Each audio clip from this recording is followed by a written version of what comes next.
In this part of the lesson, the teacher articulates the objectives and aims of his lesson. He emphasises the importance of building on prior learning and of scaffolding skill development. Okay, objectives of our lesson today is to consolidate a previous skill, a dribbling skill, soccer dribbling skill. One will look to consolidate that further and introduce a new skill of soccer pass over a medium to short distance, and also trapping skill. Look at a skill that we've done previously in our previous lesson in relation to controlling the ball, and we're looking at our dribbling skill. Max, would you like to show us a bit of demonstration on that skill from our previous lesson? Let's just look at some of those elements that we just discussed. Nice and close, eyes up, controlling the ball, and on return, nice and close to him, good control. Let's give him a clap, boys. Well done, excellent. And my aim today is to make sure that we show a layered development so that progressively increase the demand, adding new elements in as we go. We also want to make sure that we cover all ability levels in that process.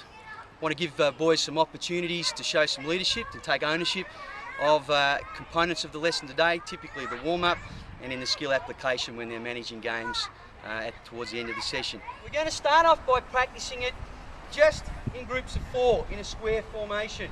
We're going to pass it around that square in that formation. Nice soft feet, nice and soft. Good, excellent. All right, boys, go back the other direction now, fellows, so that you are forced to use the other side of your body. So go the other direction. All right, just hold it there, boys. Now, I want to add another element to that, guys.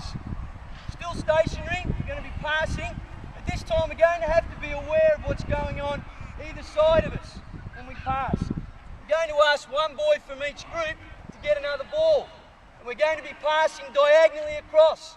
Hopefully in our evaluation component, we'll also look to highlight some of the things that we've done well and revising and focusing key elements in the lesson, and then look to things that we can improve on down the track, do some goal setting for further learning. I guess the thing that was most pleasing then, that even though we increased the level of demand, you still remembered the basic skill. And that's really important when we're getting closer to gameplay, that those basics, those fundamental skills, we still apply. Just reflecting on the lesson, Stuart, there were some things that were really important to me that I hope I got across in relation to my planning. Certainly the templates for learning, for me, are very, very important in teaching motor skills. We need to start off from the simple and then add layer more difficult elements to build up on the basic templates, and from my point of view, that's the way I structured the lesson, and I know that that's important in your teaching as well. What kinds of planning do you find most useful when preparing for a lesson sequence? In what ways can you cater for the different learning needs of individuals and groups at the lesson planning stage?